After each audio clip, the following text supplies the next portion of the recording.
हर वर्ष की भांति इस वर्ष भी प्रयागराज झूसी के तपोवन आश्रम में पंडित आचार्य हरिकृष्ण शुक्ल जी के द्वारा 1.25 लाख पार्थिव शिवलिंग का निर्माण एवं पूजन कार्यक्रम का आयोजन कराया गया। शिवलिंग निर्माण के लिए बृहस्पतिवार की सुबह से ही दूर दूर से भक्तगण आते रहे और शाम को पूजन अभिषेक का कार्यक्रम देर शाम तक चला। उसके बाद सभी ने भंडारे का प्रसाद ग्रहण किया। मीडिया से बात करते हुए पंडित आचार्य हरिकृष्ण शुक्ल जी ने कहा, चूंकि अधिक मास 3 साल में एक बार आता है, तो इस अधिक मास में शिवलिंग पूजन से समाज और देश को भी इसका अप्रत्याशित लाभ मिलेगा। शिवलिंग पूजन समारोह बहुत ही भव्य रहा।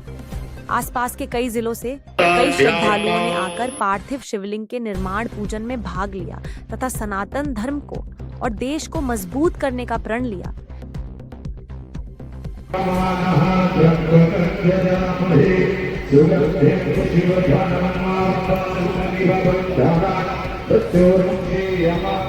देखिए, आज ये मलमास का महीना है और एकादशी तिथि है, शिववास है और इस समय महादेव का पार्वती के सहित उपासना जगत कल्याणकारी है। विशेष करके सनातनियों के लिए, भारत के लिए ही कल्याणकारी है बहुत ज्यादा।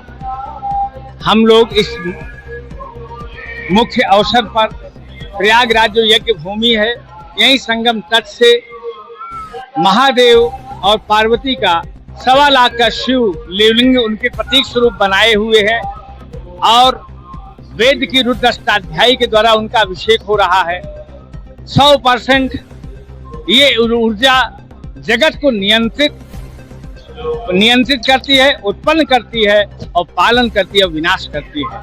आज जिस तरह का पूरे वातावरण विश्व में है, यहाँ चारों तरफ हिंसा, अहंकार, स्वार्थपरता हावी है, हमारा भारत भी संकट में है। इस समय हमारे भारत को, हमारी सरकार को, हमारे मोदी जी को, योगी जी को, हमारे भारत के लोगों को, सनातनियों को एक विशेष ऊर्जा, क्योंकि नकारात्मकता है वर्ल्ड में, कहीं पहले हमने कोरोना झेला, वर्ल्ड में युद्ध झेल रहे हैं, उसी कारण से हमारे भारत में भी प्रभाव है।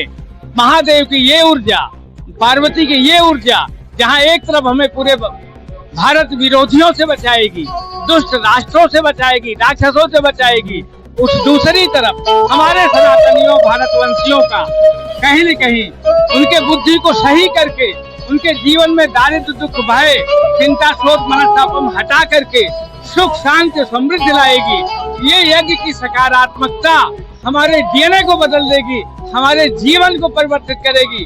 15 दिन, 1 महीना के अंदर हमारे राष्ट्र की समृद्धि, हमारे राष्ट्र का विकास और हमारे मोदी जी की जो संकल्पना है 2047 तक भारत विकसित राष्ट्र हो, ये 3-4 सालों में ऐसा पुरुषोत्तम मास आता है और ऐसी महादेव की आराधना पूरे भारत में कभी नहीं हुई है। शिव पार्वती के एक साथ चावल के तंदुल के शिवलिंग और पार्थिव शिवलिंग, ये यज्ञ भारत के लिए गेम चेंजर होगा।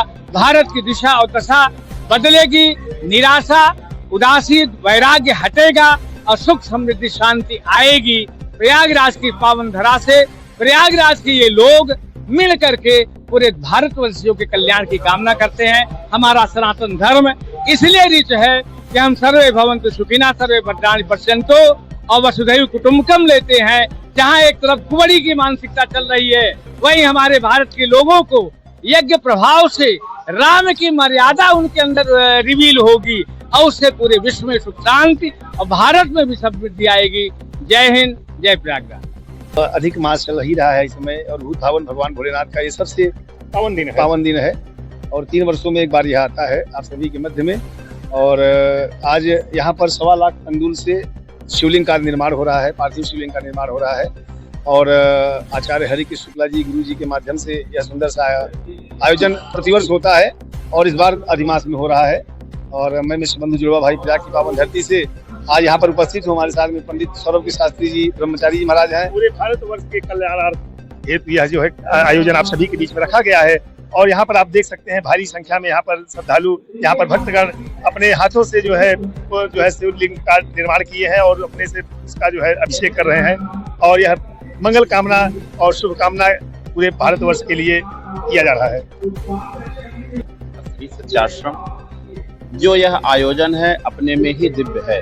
जैसा कि भैया ने बताया, 1.25 लाख टंडुल से यह पार्थिव शिवलिंग का अभिषेक, वो भी अधिक मास शिव जी का, वो भी यह त्रिवेणी तट पे, संगम तट पे यह अद्भुत कार्य है और देखने योग्य है, सराहनीय योग्य है। इसलिए पूज्य आचार्य जी के द्वारा जो है आयोजन है, उसके लिए बहुत बहुत शुभकामनाएं एवं बधाई प्रेषित करता हूँ। सभी भक्तों से निवेदन करता हूँ वह भी अपने घर में अधिक मास में, सावन आ रहा है, भोलेनाथ की आराधना अवश्य करें। हर हर महादेव। पंडित सौरभ कृष्ण ब्रह्मचारी, सच्चा आश्रम, प्रयागराज।